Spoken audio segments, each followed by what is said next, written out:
Are you looking for a fun way to win up to 25 times your money this football and basketball season? Test your skills on Prize Picks, the most exciting way to play daily fantasy sports.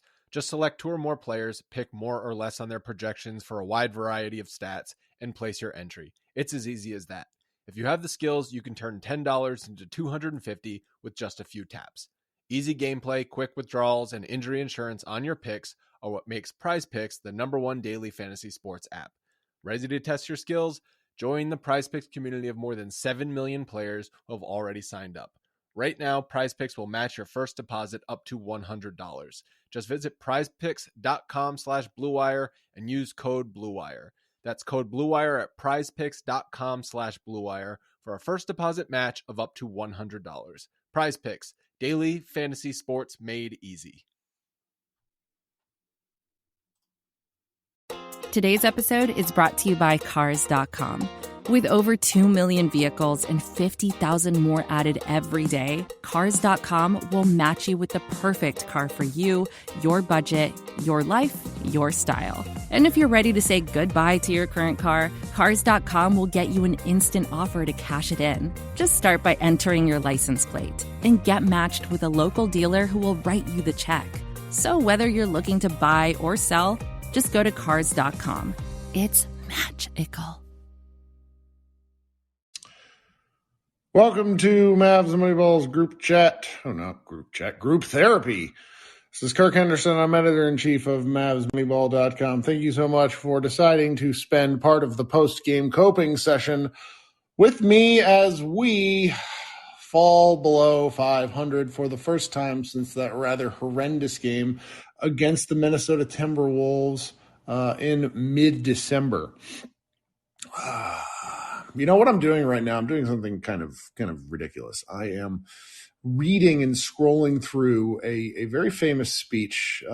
It's known as the Crisis of Confidence speech delivered by Jimmy Carter to the American people in mid-July 1979. He was out of office within 18 months of giving this speech, but it is something that I think about often whenever things are going sideways. It is a crisis of confidence. It is a crisis that strikes at the very heart and soul and spirit of our national will. We can see this crisis in a growing doubt about the meaning of our own lives and in a loss of unity of purpose for our nation. Mavs Nation in particular is probably suffering a crisis of confidence because that was.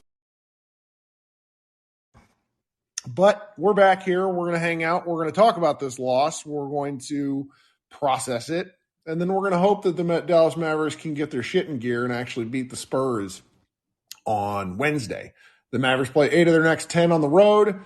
That should make you uncomfortable because the Mavericks are 12-21 on the road. I sort of firmly believe that the Friday-Monday matchups, Friday against the Lakers and then next Monday against Memphis once again, may decide their season. But I'm interested in hearing what all of you have to say. Wow, we got a lot of people wanting to talk already. All right, so we're going to go through some people as quickly as possible because I don't really want to talk about this game all night, though. If you guys want to, we'll do what we can. Coming up first is a name I do not recognize. I'll bring up people I don't recognize first because I definitely want you to come back and hang out with us. Evan, welcome to the show.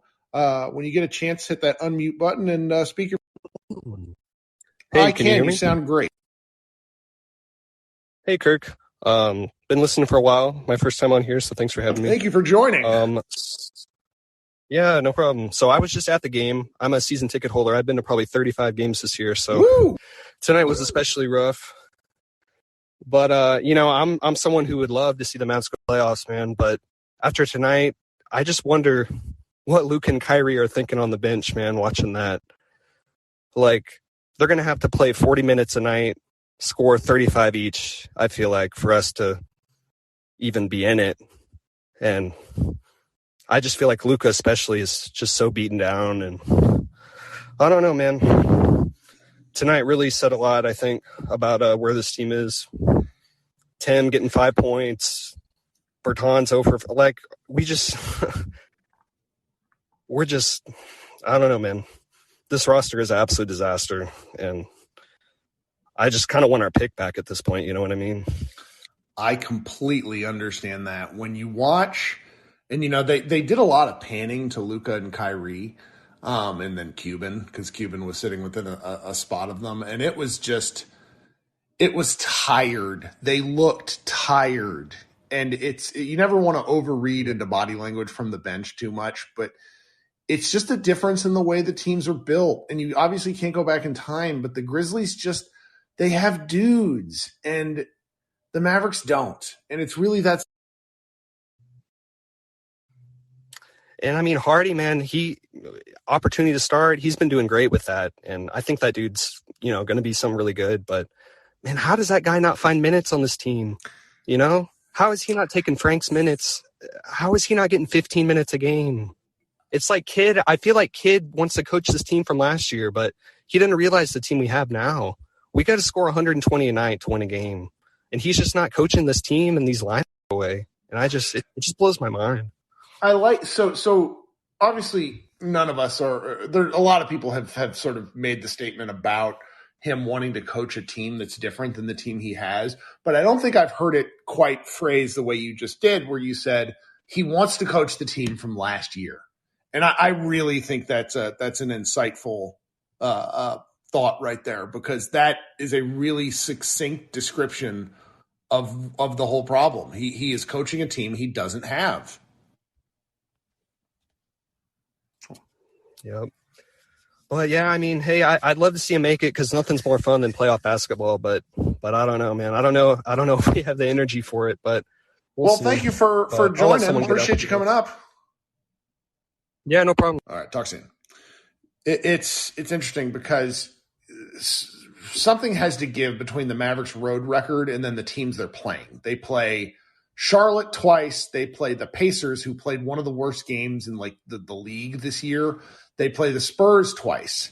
They play Chicago right before the end of the year. Like, something is going to give. And if you still think things are going to break the Mavericks' way, there is actually a pretty good argument for that. Okay, coming up next then is my man Brian. Welcome back to the show, Brian.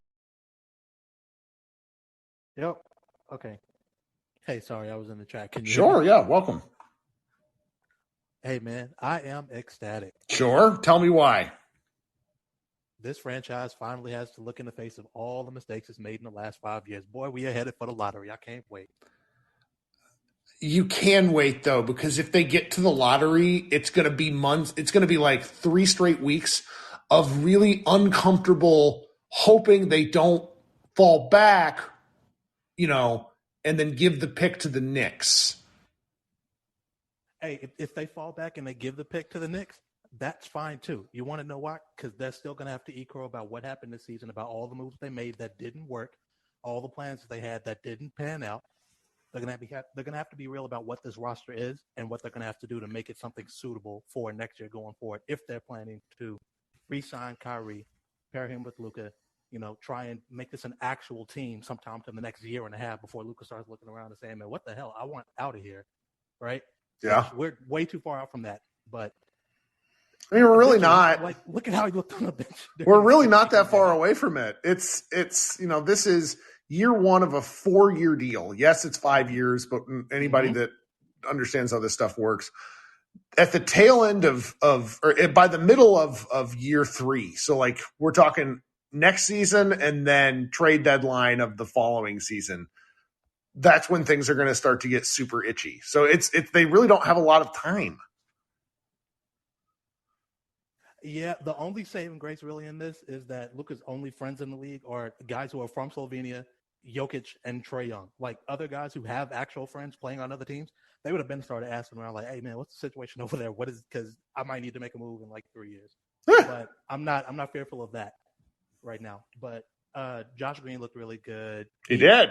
He kept pace he played Bane to a draw in both of these games, which I was really excited about. That's all I could ask for. Jaden Hardy looked really good, especially in this game. He was. He lost the plot a little bit with his shot, like in the second quarter, but he hit like 4 of his first 5, and then proceeded to shoot 5. 1 for 10. I think. Then he proceeded to shoot 5 of 20. Yeah. He went 1 for 10, and then he had another quick little hot streak. And then he just didn't really. He and Josh didn't really have any support. Like, Josh was on the bench for some reason. and Justin Holiday and Reggie were out there at the same time, and neither of them could dribble. It was Right. a mess. Little pain. Yeah, but hey, listen, it's the medicine I'm willing to take right now for a potentially brighter future. So like now we know, okay, there's no reason for Jaden Hardy not to be in the rotation. Now we know there's no reason for you to go digging into the bench, pulling out Frank Ntilikina and Theo Penton when Jaden Hardy is sitting on the bench. The next time we see that, we should know we need to riot because this this man is not serious. You can curse. So, I curse all the time. It is a joyous feeling. We will know that motherfucker is actively trying to lose his job if he pulls Frank as the first guard off the bench before Jaden Hardy the very next time. So, yeah, man, listen, all these mistakes that Mark Cuban has made, that all the power he's given Jason Kidd, they just got to look that in the face and look at this record. They're under 500 with a baker's dozen of games left to go in the season. I'm having more fun than I have at any point in the season. Because like I said, I called it over when we lost to the Pelicans a week or so ago. So this is all gravy at this point. I'm just watching to see Jaden Hardy and Josh Green. That's all the season is about now at this point. Oh, fun stuff. Well, thanks for joining us. Thanks for having me. All right. We're going to go to another Brian Zillum. What's up, buddy? Hey, Chief. How's it going? It's going. What do you got for us? Well, we're in dark times, aren't we? Yeah. Well, I guess I wanted to start by providing some positivity. If anybody out there that's still pretty bullish on this Mavericks team based on their schedule. The Mavericks, again, we've joked about this in the Slack several times throughout the year. Somehow the Mavericks sacrificed several chickens to get like this good schedule, and somehow they find a way to fuck it up each time. But these teams that are half a game behind them, they will find a stretch where we're seeing Clippers, Thunder pound on each other for a couple of games at a time. The Lakers and Pelicans play each other tomorrow, which is good. So the Mavericks don't have a lot of division games left, except like Memphis and then Spurs and such like that. But these games that they have where teams are ahead of them are super critical. And let me ask you, so from Memphis, Golden State, and also Lakers, how bullish are you about potentially Dallas winning 2 or 3 of those? Because I would think it would be in their best interest to win 2 out of 3. Because if they go 1 for 3 and they get screwed on tiebreakers, that might be their kiss of death, which would also be kind of funny. Oh, that's what I think. I think between, I'm assuming they beat the Spurs. And so between the Lakers and Memphis, that Friday, Monday, if they lose both of those games, that it's just disastrous. At that point, they're outside looking in my opinion.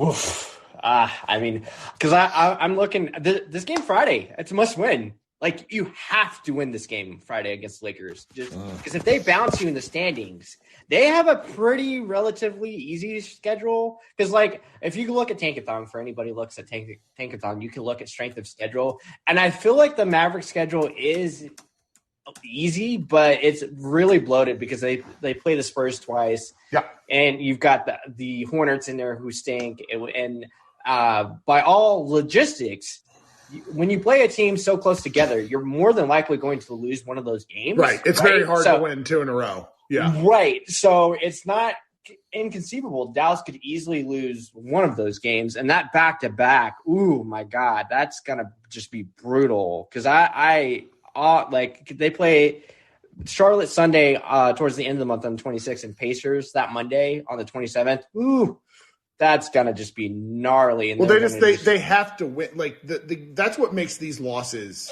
like painful, because the games that you're feeling confident that they're going to win, like the Spurs game, like that Pacers game you mentioned, like the Charlotte games you mentioned, those are all now must wins.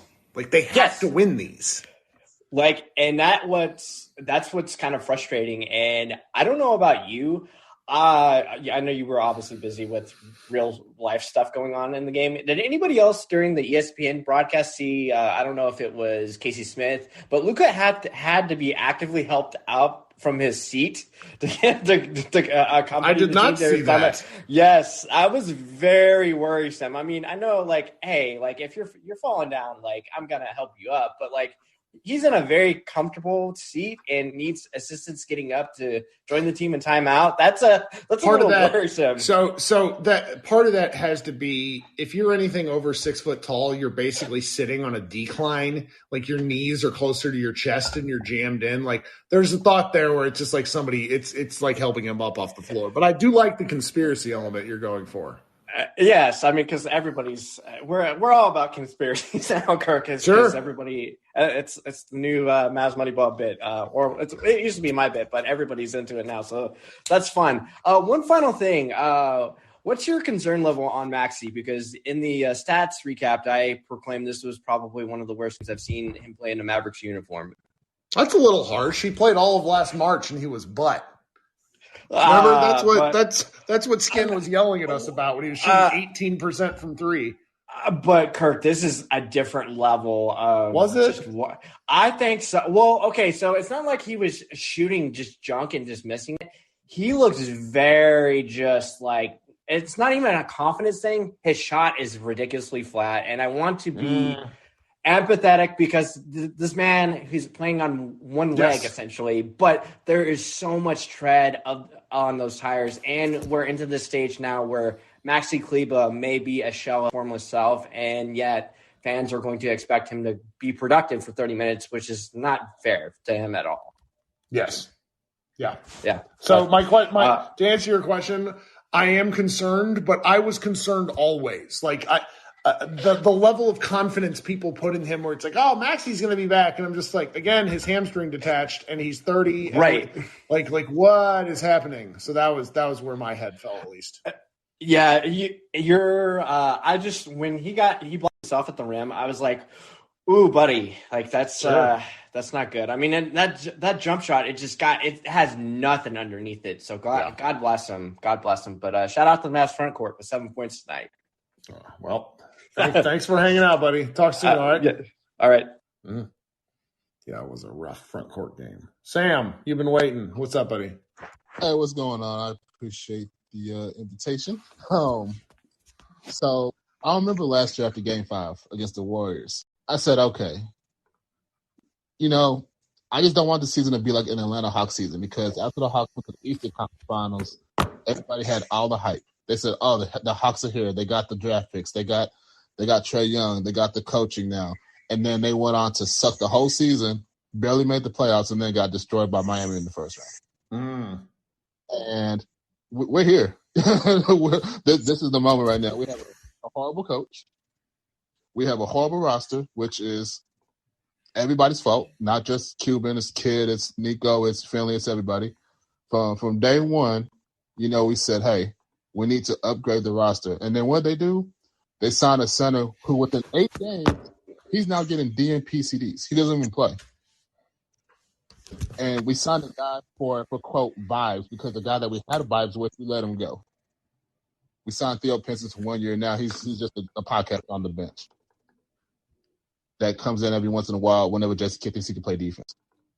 So everything that's happening to this team this year, it's on them. And you've been saying it too. This is kind of the year where we got to take on medicine. But we've had so many opportunities to, we can say, hey, we don't need no medicine. We just need a little shot, and then we'll be back the next day, and we're good. But we just blown it every chance we get, whether it's kids' rotations, whether it's kid not wanting to play Wood for certain reasons, and so on and so on and so on. Like, I don't want to blame it just straight on Kid, but Kid has a lot to do with it, and then Cuban has a lot to do. And if he can't see it at the end of the year, if we miss the playoffs, which I'm not going to lie, at this point, I'm like 70-30. I hope we miss the playoffs. I'm not even going to lie, just because this team is frustrating to watch. And you have confidence in the Spurs game? I don't. I honestly don't. Even if we have Kyrie, I'm not going to lie. I think the Spurs beat us because they have more energy than we do. And I think they're just better coached, even though they just suck. So that's my 2 cents.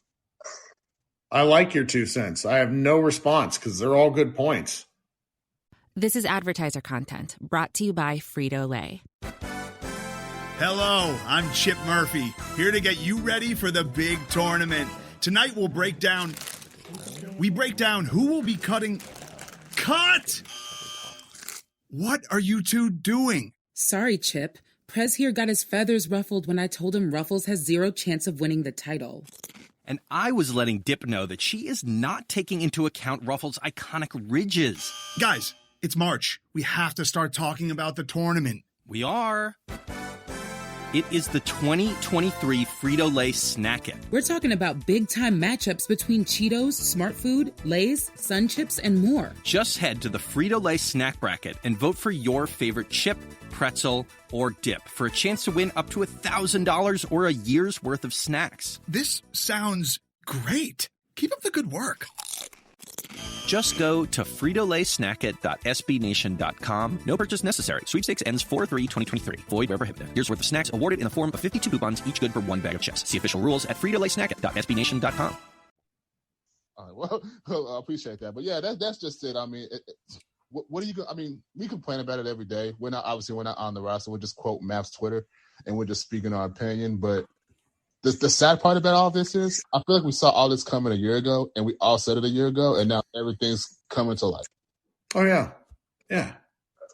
I mean, that's yeah, it's very painful. It's very frustrating. This should have been a really fun time and it's just not. But it's not. But that's all I got, Kirk. I appreciate You're the man. Thanks for hanging out. Ewan. Hey, what's up, man? How you doing? I'm great. Welcome. Yeah, man. Did you see J Kid post? No, is it enough to make me mad? He just pretty much like, we got to play the guys we have. We play the hand that we're dealt. And he's like, once the regular season is over, it's over. And no one's dying. About that word for word, but it's just, oh my so God. Nick, I see Nick Angstadt just posted the video.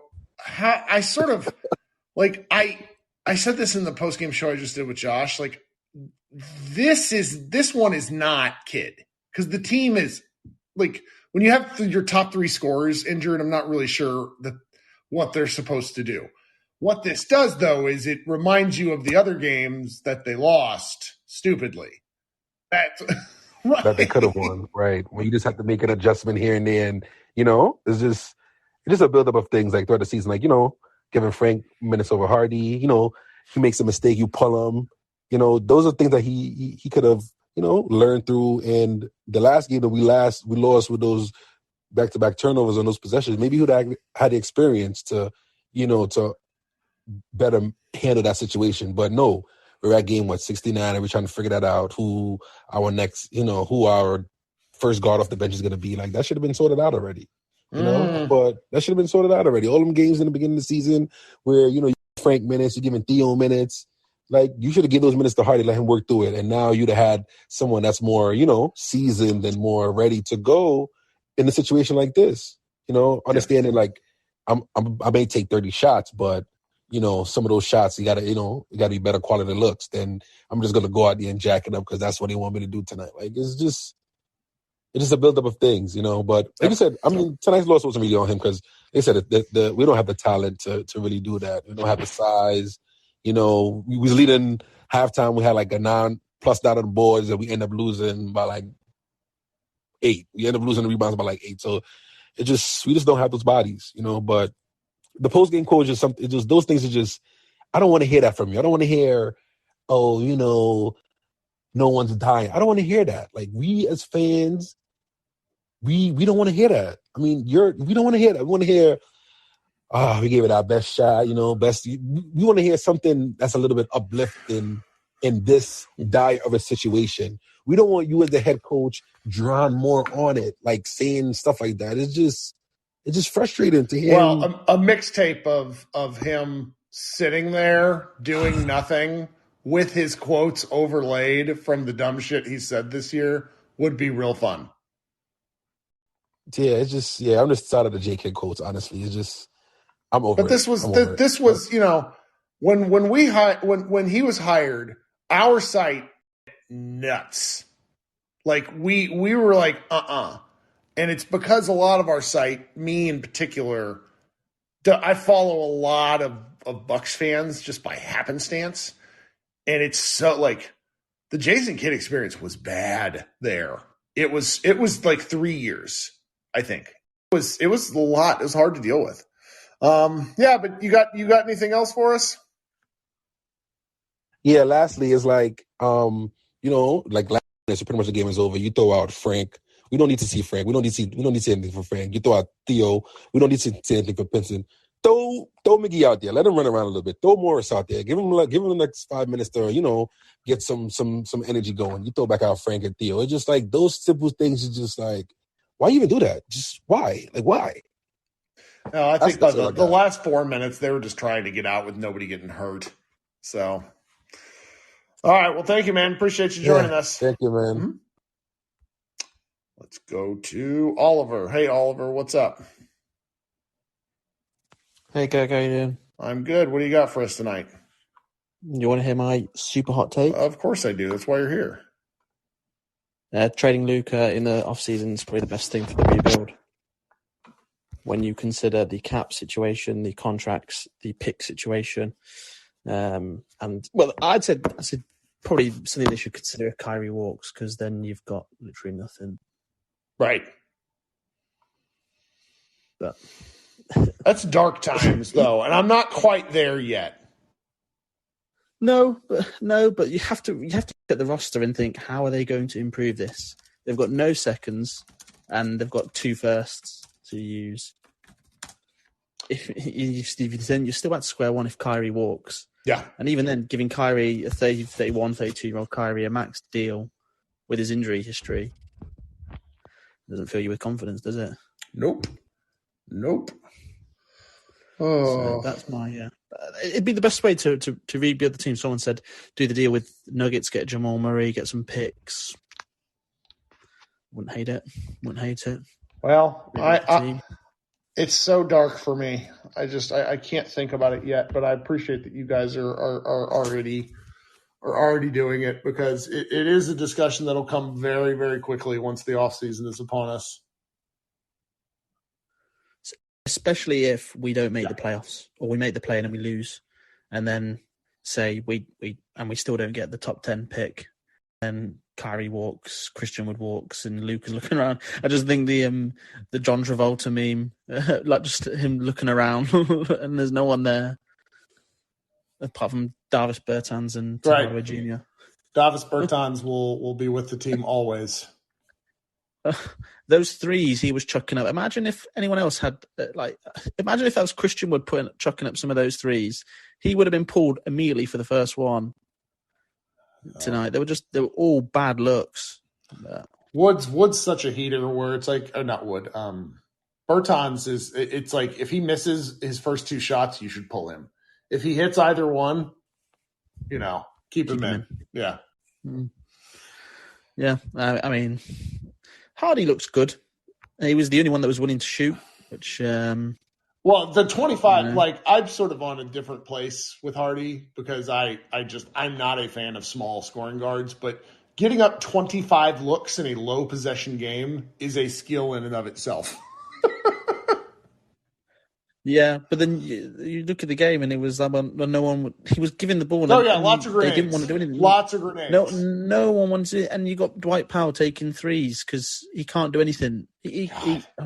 I was at a summer league once. I want to say it was the first summer league after he got traded to the Mavericks. Maybe it was the second one, because he was a rookie when he was traded to Dallas. And he was at this Vegas summer league where he had the green light to shoot threes. And it was in the Vegas rims in summer league make that it's that horrendous clang noise and he just did it all week long. He shot 7 or 8 a game, and it was just awful. Yeah. He's I can't stand him. I see people saying, well, at least he doesn't make the mistakes that Christian Wood makes. But then even when he is there, he's not stopping anything. He's not doing anything. If someone looks at him and thinks, this is 2 points. He's not challenging anything. Yeah. But I don't know what they do. If they lose a couple more games, if Kyrie's hurt and Luka can't play through the pain, probably sit Maxey and sit everyone else and try and, especially if they lose that Lakers game, because I think if you lose that Lakers game, then they've gone from 13th and probably overtaken us at that point. Yep. Which ESPN were right. They were saying who's going to go further than in the playoffs. I saw them. Wouldn't that be something? All right. I'm Well, going to get to thank bed you, Oliver. Thank you. It's 3 a.m., so I'm going to bed. Woo! All right, go to bed. Talk soon. Bye. I should have Oliver earlier. I feel bad now. Ruben, what's up, guy? Hey, what's up? Man. Just a couple takeaways from the game. Hardy and Green did what they could. It's a shame, TSJ could only muster that up, and Reggie could only muster what he had up. But it just bring me back just from being a Mav fan this long. You see the difference in a good coach. How Rick Carlisle had his job here for almost damn near 20 years, just because you could give him a chicken shit roster and he would take it to the playoffs some type of way. And he just knew how to get everything out of his players just by, I guess saying the right things or just playing them in the right positions, playing them at the right times. But, for years we had, shit rosters, and just thinking you give him Luka and Kyrie, just thinking what would Rick Carlisle do with those two, no matter what's around them. And I feel like that's the difference in a good coach, really. I don't know what happened, what's going on. It just feels like I think watching the post game with Damaris and Skin, Skin was, just saying, hopefully we can get healthy. But, Damaris was like, hey, we were 2-9, with everybody healthy. After bringing that up and, Skin just man, we just need a spark, some type of spark. And just thinking to myself, I'm like what Jason Kidd won't do it. I'm trying to think of a spark, that could, just change something. Because now, you're doing the same thing over and over again, and you're getting the same result.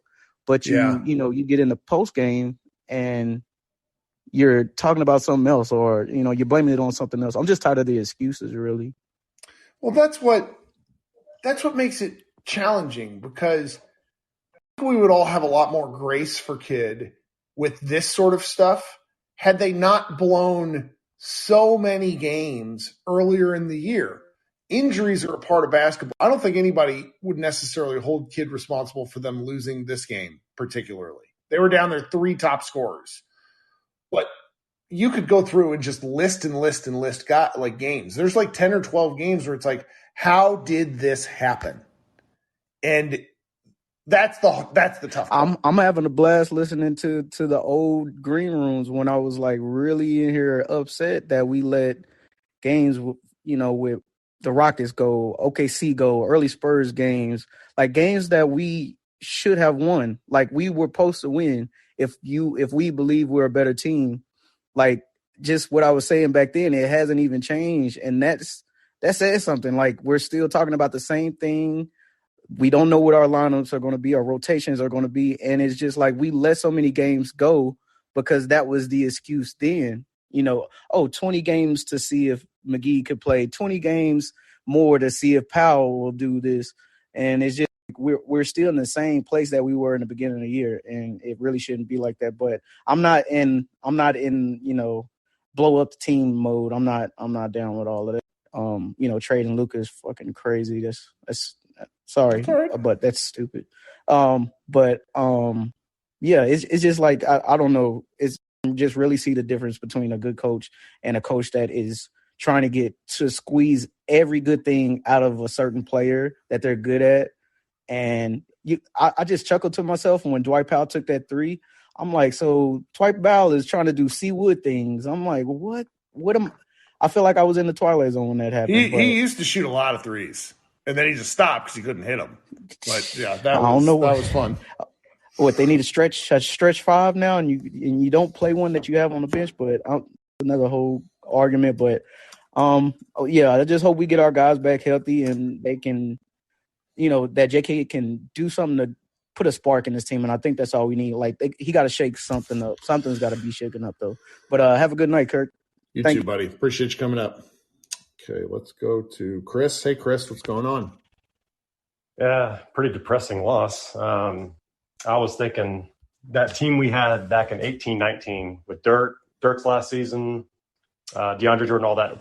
Would you right now take that team that was back then at their age, except Luka being that young, have Luka be 24 still, have that of the team? I would take that in a heartbeat. Have J.J. Barea, Devin Harris at their age at that time, DeAndre Jordan, Dennis Smith Jr.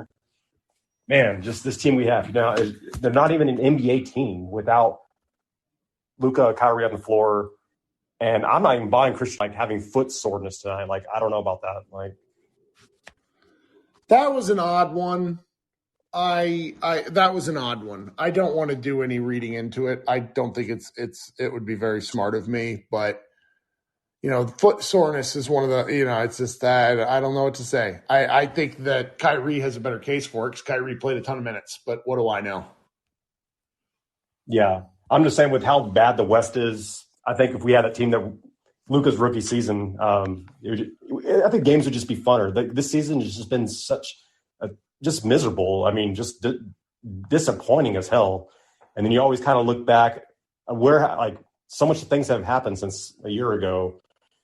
And the whole Brunson thing, I'm just going to harp on that. They could just gave him that extension. At least we'd have him for assets. I mean, they gave Finney Smith an extension, and we ended up trading him because we had to make up for it because of losing Brunson. Now we have Kyrie. But I'm thinking, let's say worst case scenario, we get 9th, 10th seed, right? Is it still possible because it's a lottery? We'd still be in the lottery, right? No, I don't. You've asked me this. You know what? Chris, you've asked me a variation of this damn thing at least 10 times this year. And it's not that it's a bad question. It's that I'm not in a place to do math. We need CBA because you got to be a bottom 14 team. So you're basically asking is if the Mavericks are 10th in the West, would they still be? And I don't know. I just don't know is the answer there. Because some saying if we get the 11th seed and we just entirely miss the playoffs and the play-in, that it's still possible lottery-wise that we could lose our draft pick still if things go south. So that's why I'm kind of confused. So I really hope that we don't get the 9th, 10th seed. If we get the play-in, get the 7th, 8th seed, whatever, then you got the home court advantage there. You win when you're in. I would rather have that. I would not want the 9th, 10th seed. I'd rather just entirely miss the play-in, miss the playoffs, and keep our draft pick. And then I guess next year we would owe the Knicks that pick, right? Still top 10 protected. So. No, I want to say it's unprotected then, or it becomes like a second. Like if you kick the can far enough down the road, it becomes like second round picks at a certain point. But I honestly don't remember. Yeah. I've not paid enough attention. But I don't think with the whole Kyrie thing, I think if we entirely miss the playoffs or make the play-in and then miss the playoffs or even make the playoffs and then get kicked out of the first round, I think it's the same scenario. I mean, it's either he's going to leave or he's not going to leave. Is money important to him or is he just wants to go somewhere else either way? So we'll see. Chris, thank you very much. Mm-hmm. Let's go to Brandon. What's up, buddy? Welcome back to the show. Hey, Kirk, can you hear me? I can. Welcome. I can hear you. You were good. You hit the mute button. All right. Yeah, I'm clumsy. Yeah, I noticed that during the third quarter, both teams were playing perimeter offense and perimeter defense. But I think that was just good coaching on Memphis' behalf. Let's cut off the lanes and Harden being a younger guy, make him think he can't cut and just let him jack threes. And same thing with McKinley. Just cut off the lanes and make them dudes get tunnel vision. And to me, that's kind of what it seemed like happened. The lead increased from 10 points to 13 points. Then look up. That happened real quickly because it was the Memphis got up like 7 or 8, and then it stayed between like 8 and 12 points for most of the third. And then in the final few minutes, they went from like 7 or 8 all the way up to 14. It was, and then they just never got it back. it goes back to Memphis hitting their shots too. Like, and it worked for Memphis for playing that perimeter offensive defense because when they pulled up, they would hit. When Dallas had no choice. I mean, I feel like the young guys feel like they had no choice to pull up. So a bunch of threes being taken and a bunch of them being missed. But that's kind of just hats off to Memphis. And I mean, hindsight's 20/20. But to me, I feel like I don't know how much limited offense, ball handling and penetration. Like, hey, look, this is what they're doing. They're forcing you guys to shoot not even perimeter threes, but top of the key. And, everybody's right there on the perimeter. Nobody's even close to a rebound. I don't even think people are even close to being in the paint during the third quarter. That includes Maxey and Davis, not even, close to it. But they also just took Maxey completely out the equation to where the person he was on didn't even, touch the ball. So his defensive skills or whatever skills, it was irrelevant because, he wasn't even in the game. So they just, to me, just kind of got out coached. And like you said, they were younger, but they just kind of got out coached on that one right there. But, yeah. I don't know. And I don't think that Luka and Kyrie coming back, because I think I was listening to the Sports Center and they were talking about, well, there was somebody I was listening to that was saying that Dallas is basically the away team. Well, it was the in the game show. They were saying Dallas being the position that they're in now, they would be the away team, kind of in the playoffs. And to me, it's kind of like the writing's on the wall. So even if they did get a spark, I mean, how much higher are you going to get with the West being? I mean, you kind of know who the teams are right now. Mm-hmm. I don't think there's going to be a significant drop between the 1 through 6. They're not going to go on a losing streak.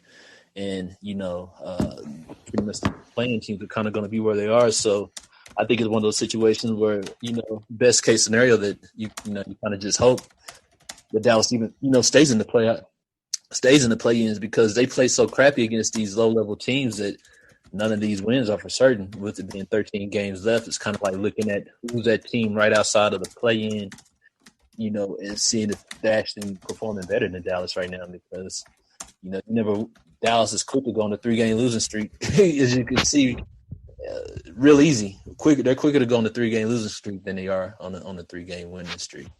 Yeah, but I think kids should definitely look at this as a learning opportunity. Like when you young guys get the rock, you see some type of lane, you take it or you create your own lane.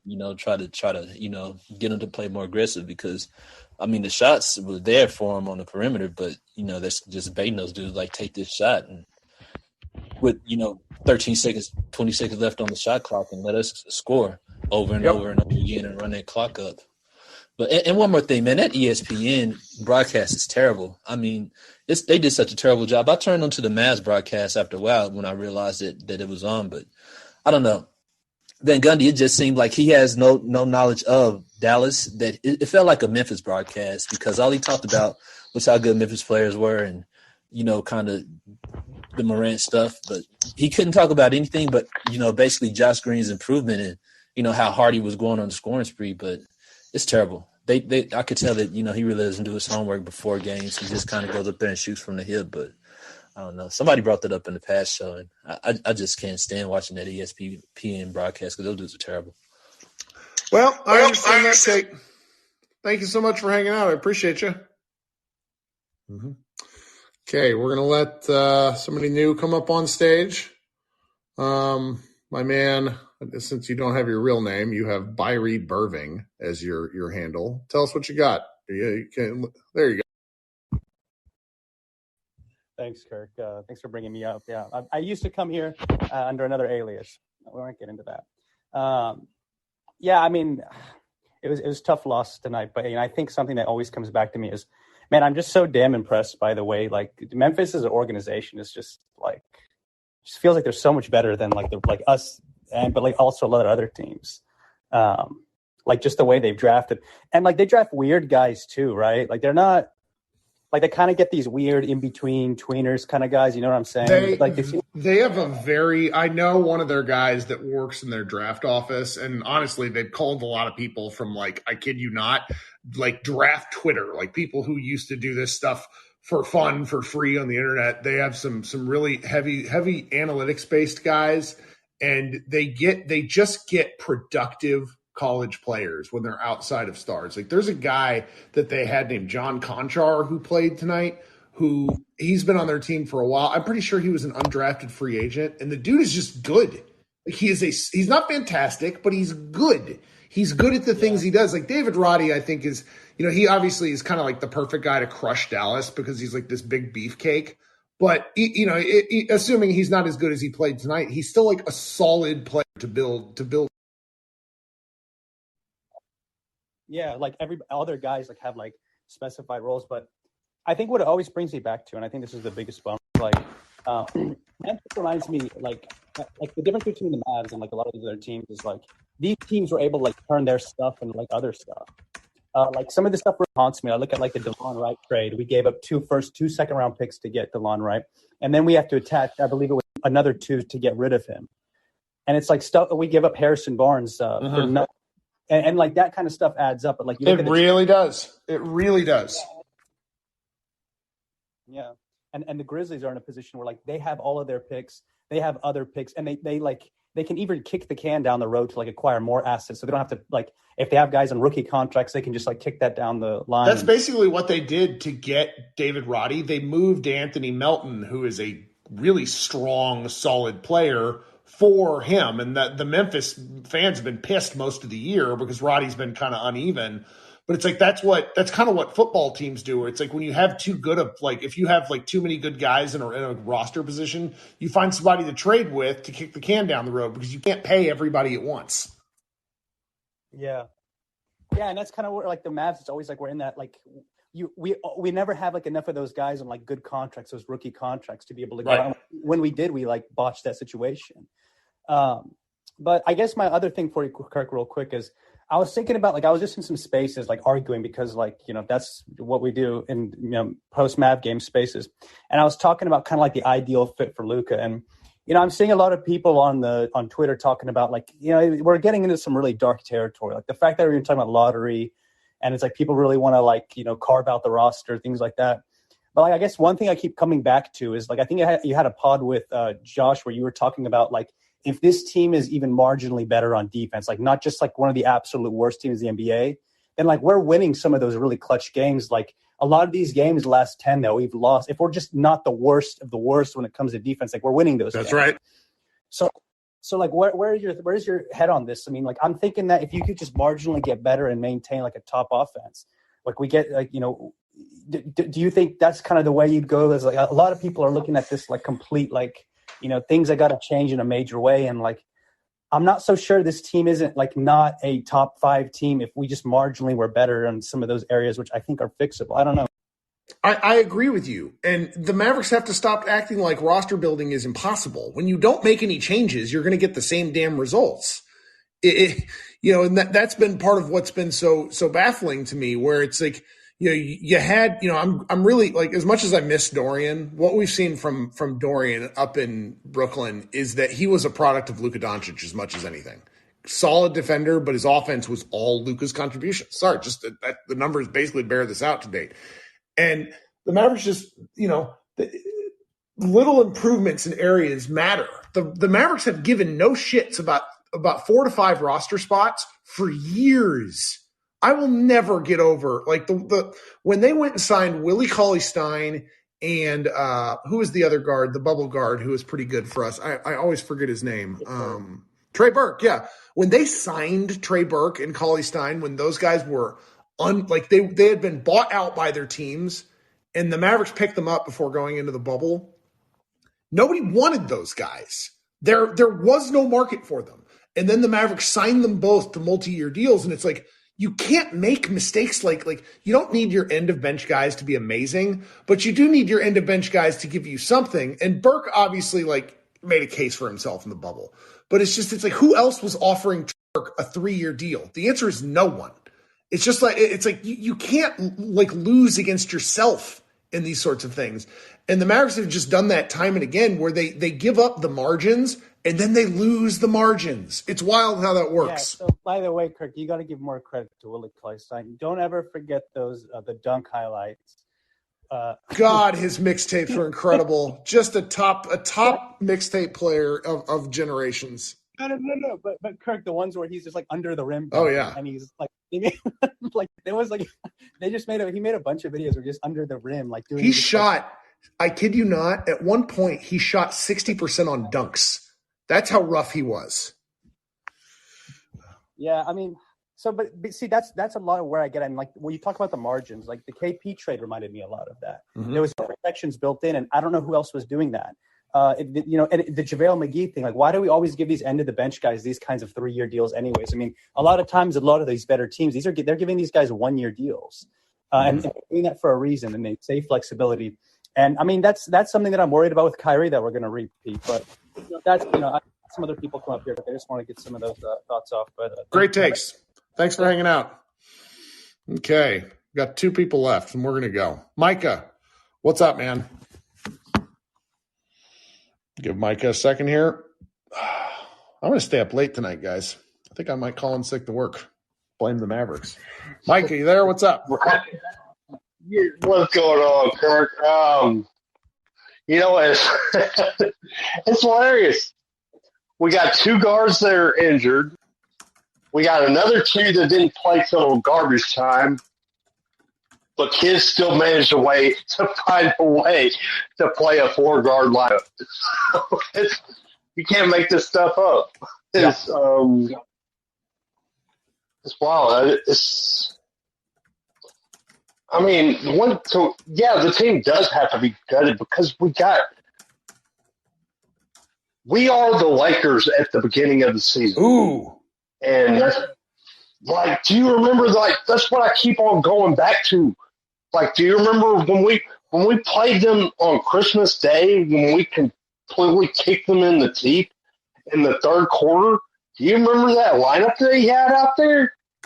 No, tell me. It was Thomas Bryant, Kendrick Nunn, Patrick Beverly, Dennis Schroeder, and Russell Westbrook.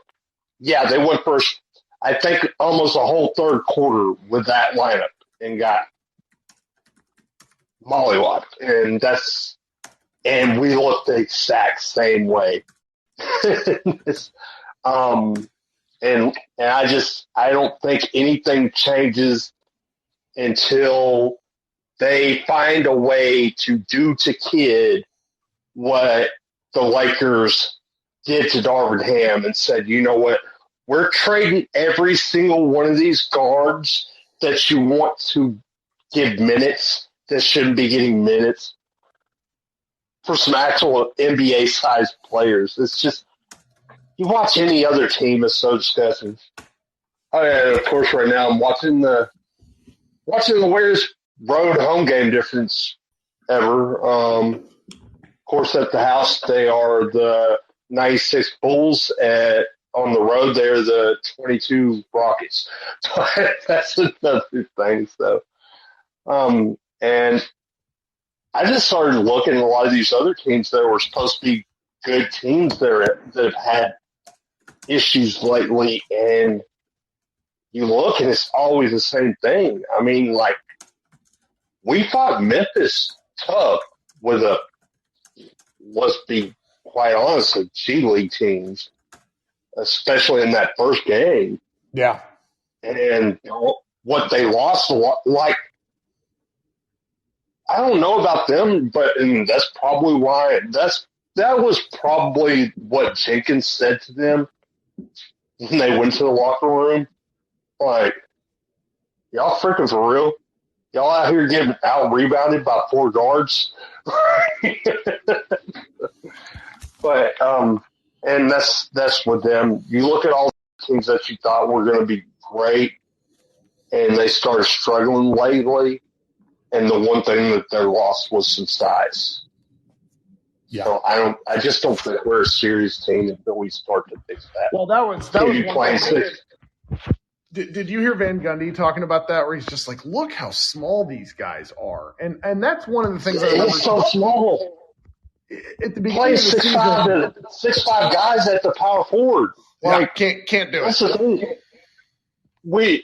Look, we can talk about how Dorian is a product of Luka or whatever, but at the end of the day, you're asking a 6'5" guard. Like, people want to turn this guy into I love Josh Green when he's doing, but he's a guard. Let's cut the shit. He's a guard. He's not a front court player. Like, you're asking a 6'5" guy to do something that a 6'8" guy with a 7-foot wingspan was doing for you. Like, in what world do we think that works? Right. No, I'm with you. Well, thanks for hanging out, man. We'll talk on Wednesday, okay? Okay. All right. See you. All right, let's go to Jacob. Hey, Jacob, what's up? Man, where do I even start? Talk to me, Goose. I guess I'll start with the Jason Kidd quote on when there's. I've not heard it. You're gonna have to tell me what he said because I've not been able to stop and listen. So tell me. All right, yeah, check this out. He was asked when there's concern now being under 500. He says, "quote Once the season is over, it's just the regular season. Our health. This is what we have. The cards were dealt. Can we be healthy in time to make a stretch run? If we're not, that's just the season. No one is dying." This motherfucker said this with 13 games left in the season. I mean, I just saw a Twitter account that I follow called Mavs Network said I really love Jason Kidd's ability to be cocky while losing. Remarkable. But yeah, that is honestly, yeah. When you're what are we now, 34 and 35, and he's just cool as a cucumber still. Just whatever. Hey, we'll play the next game, and that'll be that. This guy, he's our whole front. Like, it's this organization just reeks of unseriousness. Like that. I'm like, honestly, like, I didn't even watch tonight. Like, I can't bring myself to watch this team for the rest of the season. Honestly, I'm on Team Tank, which I know we're not going to do that because Luka's not going to have it. Kyrie's they're not going to, they're not have any of that shit. Yep. And hopefully, maybe we could keep our pick and not send it to the Knicks. And I realize, I understand that we've literally in our history never moved up in the lottery ever. But at least there's still a chance of that actually happening. Whereas, compared to us actually doing something, that's where I'm at. And I hate it because I love this team so much. I've been a fan ever since Dirk got, hurt against the Spurs in 2003, and we would have beat the Nets in the finals. And Austin Crocier and Devin George were in Mavs uniforms. Like, I've loved this franchise for forever. We all have. Yep. And even the best, like this season, man, it has to be more frustrating than Dirk's last year or the season when we won 26 games before we drafted Luka. Yeah. Because there's actual expectation, and here we are, one game under 500, 69 games into the season, 3 wins away from going to the finals last year, and 7 away from possibly winning a championship. It's just even the best memories for this season so far, like Luka's 60-pointer, were born from this team just straight up sucking. Sure. Like, it was nice during some of the mid-2000 Dirk years when the team was, just steamrolling through the regular season. Like, getting to the playoffs is an afterthought. It's just, what are we going to do in the playoffs? And even though it didn't culminate in, a title from 2004 to 2007, you could pretty much bank on us winning the games that we should and winning more often than not the bigger games. Like, how many years in a row did we win 50 games at least? There's a lot. 10, at least 10. Yeah. Yeah, you could have fun at most home games, and just watching the game, watching the team. Honestly, yeah, I'm afraid to watch the games now. I haven't been to a game in years, but even go to a game, I'm afraid of blowing $200 for some mid seats just to watch this team take a dump on the court. Like, to be totally honest with you, yeah. And I don't know. Like, could this team possibly find its way into the playoffs and, Luka and Kyrie win us, 2 or 3 games? Yeah. Maybe. But it's really hard to stay invested night in and night out now in the regular season when we can't put anything together. Like, I don't even feel comfortable against the Spurs anymore. I understand that. There are nights where I definitely don't want to do this either, and then I'm just like, well, I've committed to doing it, so we're going to keep doing it. But it's not. It doesn't have the same spark as last year. I'll tell you that much. Yeah. No. Last season was so fun especially after the trade deadline. Like, I couldn't wait to watch this team. Right. And for the playoffs, I would go somewhere and watch the games with other fans. Like, it was fun, and now it honestly feels like a chore to watch this team. Yep. And this talking point gets put up a lot on Kidd, but he has an MVP candidate, a top 20 player in the league, a couple solid role players, and to be under 500 at this point, it's just ridiculous. It's pretty brutal. Yeah, like freaking. I know Rick was an asshole, but the guy went 500 in the season with O.J. Mayo, Mike James, and Dirk played half the season hobbled. Sure, I remember that one for sure. So yeah, I don't know. It just feels like we're directionless almost at this point. I can see that. I really can. Well, thanks for hanging out, Jacob. I'm sorry that this sucked. No, it sucks for all of us. We're in this together. All right, we'll talk soon. Okay, Mr. Green, welcome to the show. Give Miter a minute. Find that unmute button. It's probably lurking in the chat. There we are. I'm here, mate. Well, look, I'm glad you guys get to go to bed and forget about this loss. It's only lunchtime here, so I'll be kicking shit around the house for the next 6 to 8 hours.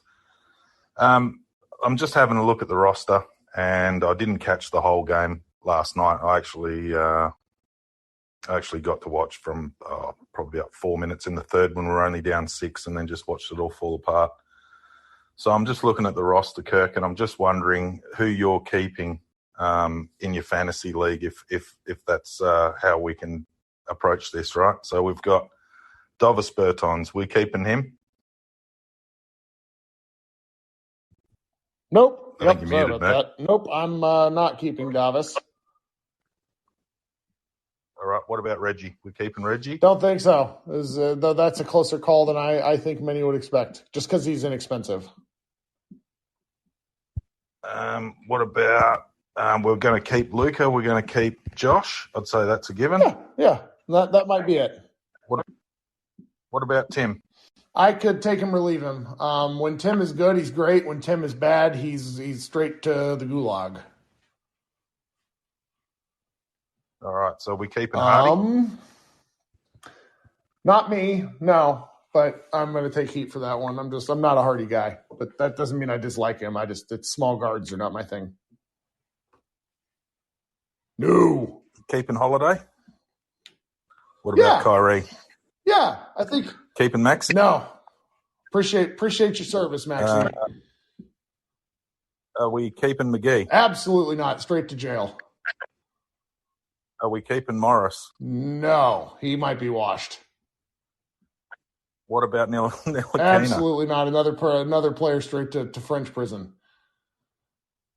No. Pinson? Thank you for your service, Dwight. No, thank you. Christian Wood. And McKinley Wright. Yeah. No, not McKinley. He's 5'11". No, thank you. Well, here's the problem I see with this roster. Obviously, I heard a couple of the guys in the chat. What did we get? 7 points from anyone who wasn't a guard tonight? So bad. I think it was 9 points, but yes. So let me say that you can play 3 guards and 2 big guys. So we've went through that list, and we're not keeping any of our big guys. We're keeping Christian Wood, right? Now, Christian Wood, to me, he's too tall of a wing. Yes, that's right. He's not really a forward. Yeah. He can shoot. He's back to the basket, and he's great at that. And I do like Wood on the offensive end, but I don't have too many comments for his defense. So right now we would keep Luka, Josh, Kyrie, and Wood. Well, the problem I see moving forward with our assets is no one really wants anything that we've got, including us. We don't want them. Tim Hardaway doesn't have any trade value unless we get a pick for him, which I think we'd be lucky. Though it's funny Well, I when think we there could. was I think we could get a pick if he went to the right team. Sure. You know what I mean? Like the I think Cavs, we could get a pick. the Cavs wanted him for Karis LeVert at one point and then backed off that hard. And Karis LeVert has been almost unplayable down the stretch where it's just like, I think certain guys work really well in certain circumstances. Yeah. I just don't know how this team goes forward without drafting young, long, athletic front court players. And we've got no picks. Yeah. So I just can't see that there's a lot of value to anyone out in the league for the players that me and you don't want to keep, because I'm with you. Look, I think you keep Hardy because he's on a good contract. That's all. And that's sad. That's sad when you're saying, oh, we'll keep this guy because he doesn't cost much. But, man, this roster is shocking. This is where I've lived since 2019. Josh Bowe and I, if you scroll back, it's still in our podcast feed. We did a podcast feed the night of free agency in 2019, and Josh and I are like screaming for half the show because the Mavericks just don't do anything. And I got a message from somebody within the Mavericks front office the next morning telling me to calm down, that things were going to be fine, with heavy implications that they were going to get Danny Green. They didn't. Mm-hmm. Oh, man. Yeah. Look, I have to really take my hat off to you, Kirk, because I haven't been tuning in lately because it's just been too fucking depressing. No, it's not fun. I don't blame people. And I keep on seeing these alerts coming up, and I'm just thinking, man, I hope Kirk's got a good, inexpensive therapist. That's what because this is, I know this helps you, man. But fucking hell, I take my hat off. You're an absolute warrior. Well, and you're mentally strong because I'm just watching the games now, and I'm just going, man, I'm just going to go outside and dig a hole because I'd get more enjoyment out of that than fucking watching this trash run around. Well, I have a saying. It's a very selfish, self-indulgent saying. It's on a long enough timeline, everybody becomes Kirk. And I really do kind of believe that, because with the Mavericks coaching and all this weird shit with the Mavericks organization, this year has been the shift where the weirdos on Reddit and social media are finally being like, what is up with Cube? Like, what is Cuban doing? What is Kid doing? Like, the stuff that I've been critical about. And look, I'm not always right. I was wrong about Jalen Brunson. A lot of us were wrong about Jalen Brunson. I was more wrong about Jalen Brunson. I didn't really like Josh Green. Like, there's an element of that. But it's like on the big things, Luka Doncic, I was in on him before just about anyone in Mavsdom. And not like that's a big win. He's a generational player. It's not hard. But it's like I was right about Cuban. I feel right about Kid. And it's been so weird the past year, basically getting gaslit. And I use that term. I don't like using that term, but I feel gaslit when it's like, you see people in the Mavericks organization constantly referring to fans and social media like we're the fucking problem. And I'm tired of that shit. And you know what? It's great to watch Jason Kidd bitch about social media as if he is not in control of any situation. And I would much rather be wrong and made fun of about my bad takes than what we're going through right now. But I will say it's at least making me feel more sane to see everyone being like, oh, this is why Kirk's been mad for 3 years. Even though Luka did the thing where he drags everyone up. The Mavericks didn't do anything to improve. Luka made everyone better. Luka is an all NBA caliber player. He's the reason why the Mavericks are winning. Not Frank Ntilikina, not Jason Kidd. Luka fucking Doncic. Mate, I agree 100%, but here's where I'm really struggling to get my head around this, okay? Let's say Kyrie takes a max deal. Sure. What's he going to get paid? $50 million a year? Yes. So he gets paid 50. Luka gets paid 40. There's 90. Yep. Well, where are these other players going to come from? And then are we going to keep maybe Josh Green and fucking Jaden Hardy? So we're back to the same issue. Sure. We've got no front court. Yeah. We've got no front court. And, we're going to get 9 points out of the front court and we need 110 out of our back court. And we only play 3 at a time, max. That's what scares me. I don't know if I want to see Kyrie on the team, but I feel that if Kyrie moves, I don't know how we keep Luka. Yes. That's where I think the Mavs have put themselves into this position where Luka doesn't want to go out. Well, I think Luka actually enjoys playing with a fucking bunch of dunderheads, He seems to smile more, but when they lose, when he's got another excellent talent on the floor, don't see Luka smiling a lot, man. Not since Kyrie's come over. I agree with that. He hasn't looked happy, but it has nothing to do with Kyrie, obviously, just the results. Of course, but this is the issue. Like we're gonna give up. What's the salary cap? Is it like 130 million next year? I'm so bad with that stuff.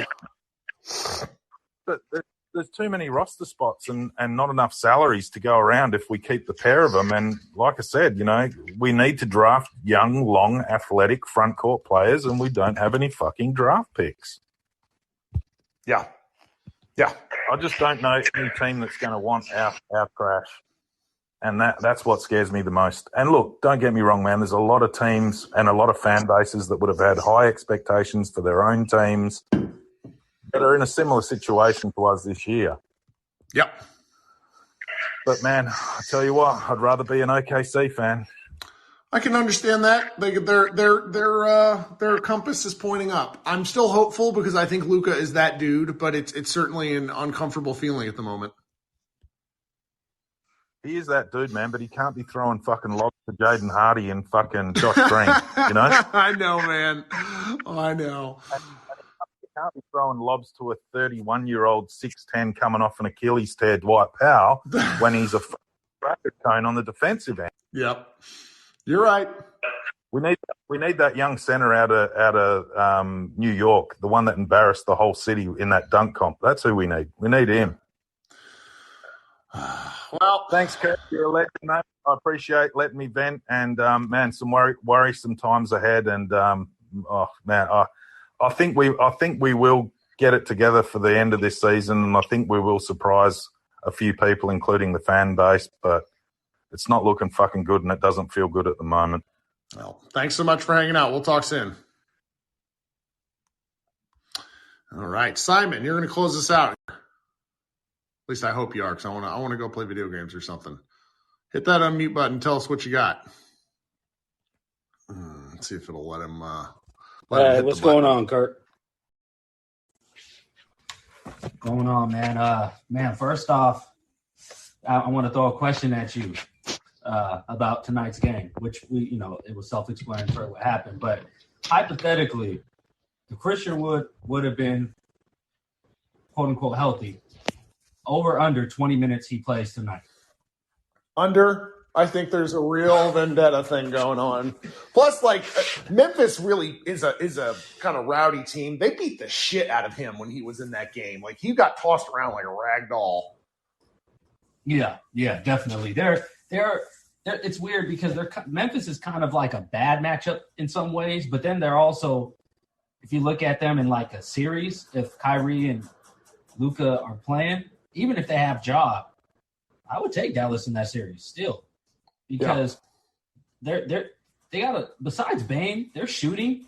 I don't trust the Roddy stuff. I just think that that the guy was just he saw the roster he was going up against Dallas without their big guns and was got a little ahead of himself. I wouldn't trust that in no playoff series. Their shooting is questionable, and then their half court offense in general. So I think Dallas could beat them. But as far as like the outlook of the team, I heard people talking about the tanking and all that stuff, and for the pick and everything, and because of the top 10 protection and all that. And I'm like, here's the thing. From what I know a little bit about the draft coming up, like this draft is supposed to be pretty good, but then next year is supposed to be pretty bad. Yep. You know? And so, they're sitting at 34 and 35 right now. We don't know exactly what's going on with injuries with Luka and Kyrie. And then even if Christian Wood has an injury, we're not – I mean, where did this come from? All of a sudden he got foot soreness. And look, I know a lot of – and I mentioned this before the last time I came on, where I feel like so many of the decisions and the moves that the Dallas front office have made has been because they're so afraid of Luka, so afraid to make him, upset and all that. But, like, sometimes you just going to have to just make tough decisions, And the way it's looking, like, if we're talking, like, if they don't play the next game, even if just one of them plays, and then you look at some of these teams that are surging in the West, taking a step back and maybe trying to get a pick in the top 10, that could help with replenishing some young talent on this team, or using that pick and trying to trade for somebody established, Yep. Because and then, yeah, he might be upset, this and that. But look, hey, it is what it is, man. It seems like these superstars anyway in this social media area, they're upset anyway unless they win the championship. It seems like they're all upset when they don't win because they're hearing it from the social media crowd how you're not a winner or you choked or So I think that's why I just don't think they should be concerned about that and just look at the big picture and say, all right, we already got this pick situation going on with the Porzingis where we still owe one. We gave one away for Kyrie. And so we're strapped, and then we don't have the other assets on the team, like established players, to really get this team better. If like I said, if Kyrie and Luka don't come back soon, it might be the right thing to just tell them to shut it down. Mm-hmm. For real. I know it don't sound. I don't want to be the one coming on here saying that. No. This is not an uncommon sentiment. It's just really, it's one of those things where it seems like it would be a smart move.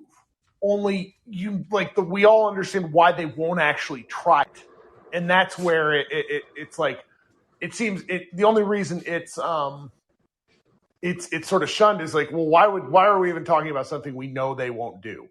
And it's because like when you do team building stuff, you have to make these sorts of decisions. Like the Houston, not Houston Oilers, the Houston Texans and Lovie Smith winning that last game of the season down there arguably set their franchise back like 5 more years.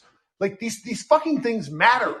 And it's like when Rick Carlisle let Salah Mejri and Devin Harris go nuts in a Memphis game in the 2018-19 season, which effectively like put them in it was one of those games where you look back and you're like, if they hadn't won this game, they would have had better lottery odds. And the Mavericks might have moved up in they might have moved up in the 2019 lottery. It's crazy. And it's like these sorts of situations, like nobody wants to do the calculus on that because it's like, oh, well, this isn't why people become fans. Is this true? It's true, but you have to take advantage of team building situations. And, we talk about it because it'd be smart, or it's worth considering. Only we know that the Mavericks won't even consider it. So. Yeah, and the reason why they wouldn't consider it is because this is the one thing that we know about them since in this Cuban era is they're not proactive, they're not reactive, and they're not creative. Yep. But they do. Cuban wasn't the owner at the time, but he when he bought the ownership of the team, he already had a young Nash and Finley and all them coming. He inherited them. And then with the Luka thing, they hit on a pick, but it was like you mentioned this before, where you're like, you can only get so much credit for drafting Luka because it should have been obvious that he should have won the number 1 pick. Yep. So yeah, you get credit for doing it because other teams actually passed on him, but also it shouldn't have been that much of a choice or a decision. So, but besides that, what are they really good? Yeah. And like you said, being an all-NBA, MVP caliber player, you can be a great deodorant for a team. It was shown with LeBron. It's shown with a lot of other great players, past and present. You can cover up a lot of flaws on the team, but there's a certain point where that kind of potentially falls apart completely, where the roster just eventually gets totally exposed, whether it's exposed to talent, whether it's exposed to depth, or a combination of both. And then we got the situation we have here, where they're 34 and 35, fighting for a playing position. Yep. You know? And that's the thing. And with the Kyrie thing, they need to just not even mess around with negotiations. You know, they just need to give him what he wants. You know, I'm not saying it's the right thing to do as far as with his past and, you know, and plus the situation we had with Porzingis where they just gave him the contract with wasn't it a player option and no protections? It was 5 years, no protections. They could have done what Philly did to Joel Embiid, a significantly better player even at the time. And they just didn't because they think that by being like cool to players and to agents that they get goodwill, which I think is not a terrible strategy. But then like what's going, and this is a little off subject from what you talked about, but with like what Kidd and company are doing to Christian Wood, there are players like actively noting it. NBA Player Association Vice President Grant Williams liked the tweet where it's like people like are the Mavericks screwing with his money. Like that, you don't shake that stink once you get it. That's an unfuckable thing. Like you don't mess with dude's money. That's just a rule in sports. Yeah, and then the relationship with the agents and all that stuff. What has that gotten them in free agents? That's right. I mean, so you got all these great relationships with these agents that so-called are your buddies and all that, but when it comes time for brass tacks and getting stuff done, they don't get stuff done for you. So how good of a friend are they for you anyway, or buddy? You know? Yep. And then also, I just think the organization in general has been ran as a good old boy network. Sure. Especially when Donnie was around. Oh yeah. You know, once Donnie, you know, they got rid of Donnie and everything, and they started bringing in this new blood and you know all that. But even I asked you this last time I came on. I was like, how did this whole Jason Kidd hiring process happen? Was it a package deal where they hired Nico, and then brought in Kidd, and then you were like, no, from what you heard, it was the other way around, where Kidd was the hire, and then he brought in Nico. And I don't have nothing against Nico, but my whole thing was, why are you acting like Jason Kidd was this hot commodity? Like, you know, at the time, like he was Steve Kerr. Because remember when Steve Kerr almost went to the Knicks and then he went to the Warriors, you were acting like it was him, that he was that, but you never really put on a real coaching search for a coach. You just decided with your little group, and that's what I mean. It's a good old boys club. Well, it's family where it's like, oh well, I know Jason Kidd because he played for this team, therefore it will be good. And then one of the things that's not talked about near enough, and I was so mad about this at the time, is they used Dirk as cover for the signing. Well, Dirk likes it, so you should like it too. Yeah, and then because you know why? They know Dirk is not gonna. If they ask him and put a mic in front of him, he's not gonna say it's not true. Right. You know? That's his boy. That's his championship teammate. Yeah. So and then just like they had. Remember, I think Cuban said he had this little group of people that he had assigned to the situation, and then they came to him and said, "Oh, it's Jason Kidd." And I'm thinking like, I guess you could have a couple people around you that are close to you and you trust, but don't you want some other people that can bounce off other ideas? And ways of building the team, or in this case, a coach. Hey, there's a coach over in wherever, you name it. I heard he's really, really good. I heard he's good at this. I heard he's good at that. I think you should give him an interview, see what happens. Yep. I mean, but it's like they don't even do that like that. And then now with Jason Kidd, like you said, potentially burning bridges with certain agents or certain players looking at wondering like what's going on. The thing, Christian Wood has his flaws. I'm not acting like he don't. But the man has talent. Sure. And when other NBA players watching Dallas games or they're playing against Dallas and they see him on the bench and he's not hurt and they're playing against either Dwight Powell or whoever or Johns, they're wondering like, what the hell's going on here? Yeah. And it's that simple. And when you're flawed, when you're a flawed team, you're flawed at defense, you're flawed at size, and you're flawed in rebounding, sometimes it's best to just throw your best guys out there and just say, we're going to hit you with a haymaker and you see what happens. You know? Yep. But it's like they haven't even tried that. It's just, we already know how this game works. Once the season's over, we're going to find out a lot of things. There's going to be a lot of anonymous sources. There's going to be people speaking from Christian Wood's side and all that stuff.